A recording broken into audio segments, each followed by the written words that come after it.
दोस्तों, अवयव की संक्रियाएं कौन कौन सी होती है, उनको कैसे किया जाता है, अभी हम इसकी पूरी जानकारी प्राप्त करेंगे। तो आप इस वीडियो को पूरा देखिए। चलें हम इसकी शुरुआत करते हैं। बिल्कुल सिंपल है दोस्तों। यहाँ पर किसी अवयव में पंक्तियों तथा स्तंभों पर क्रमशः तीन संक्रियाएं की जाती है, जिन्हें प्रारंभिक संक्रियाएं कहते हैं। इस प्रकार किसी अवयव पर कुल 6 संक्रियाएं होती है। समान क्रम के दो अवयवों को तुल्य अवयव कहा जाता है यदि प्रारंभिक संक्रियाओं द्वारा एक अवयव से दूसरा अवयव प्राप्त किया जा सके।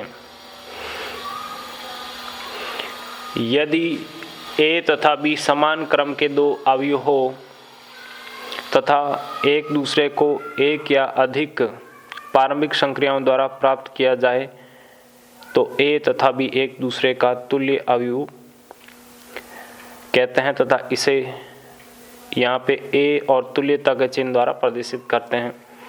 देखिए 3 प्रारंभिक पंक्ति संक्रियाएं, 3 एलिमेंट्री रो ऑपरेशंस।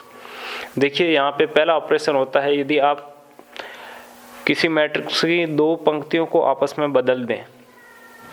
जैसे यहाँ पर हमने पहली पंक्ति और दूसरी पंक्ति को बदल दिया, तो आप इस बात को समझिए। यहाँ पर किसी मैट्रिक्स में आपकी यहाँ पर ये सोई हुई लाइनें हैं।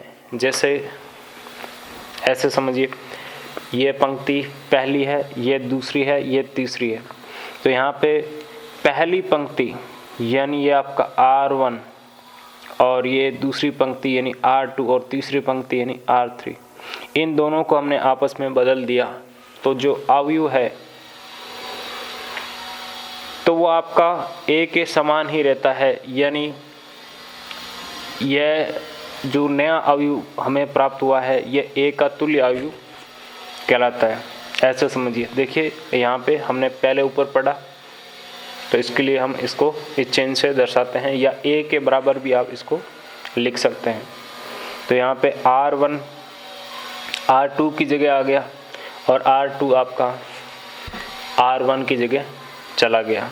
किसी पंक्ति के अवयवों का किसी शून्येतर संख्या से गुणा। तो यहाँ पे देखो हमने पंक्ति 3 को हमने k से गुणा कर दिया है, तो यहाँ पर आपका जो k है वो पंक्ति के प्रत्येक एलिमेंट के साथ मल्टीप्लाई हो जाएगा। ओके, अब उसके बाद बात करते हैं। देखिए नेक्स्ट संक्रिया की।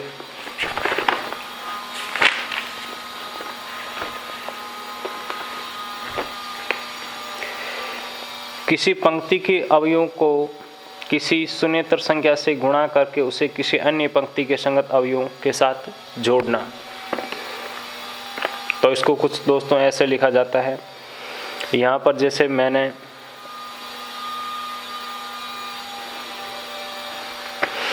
R1 पंक्ति में R2 को 2 से मल्टीप्लाई करके ऐड कर दिया, यानी ये रही आपकी R1 पंक्ति, ये रही R2 को हमने 2 से मल्टीप्लाई करके R1 में ऐड कर दिया। तो यहाँ पे ऐड ऐसे होगा। देखिए मैं आपको यहाँ पे बताना चाहूँगा, इसको 2 से मल्टीप्लाई करना है,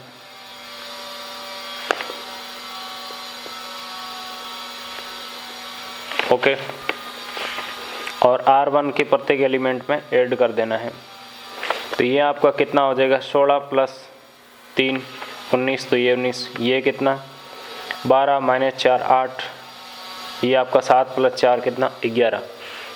ओके, तो इस प्रकार से है जो आपकी यहाँ पर ये पंक्ति की 3 संक्रियाएं की जाती हैं। उसके बाद 3 संक्रियाएं आती है दोस्तों आपकी स्तंभ के लिए, यानी कॉलम के लिए। यह सेम रहेगा। देखिए कि 2 स्तंभों को परस्पर में हमने बदल दिया। यहाँ पे जो खड़ी लाइनें होती है वो आपकी स्तंभ कहलाती है। जैसे हमने C2 और C3 को बदल दिया। स्तंभ को किससे लिखते हैं, C1 C2 C3 से लिखा जाता है। किसी स्तंभ को हमने जैसे यहाँ पे संख्या से मल्टीप्लाई कर दिया तो आपका होगा क्या दोस्तों,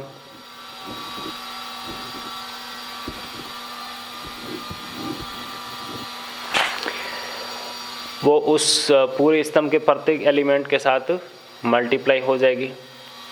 ओके, अब उसके बाद बात करते हैं, देखिए इसके नेक्स्ट संक्रिया की।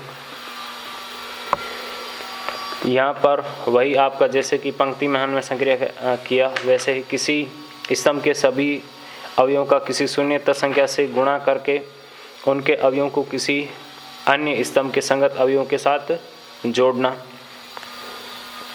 यानी ऐसा होगा, देखो यहाँ पे C2 में ये रहा आपका C2, C1 को यानी ये रहा C1, इसको 5 से गुणा करके हमने इसमें ऐड कर दिया।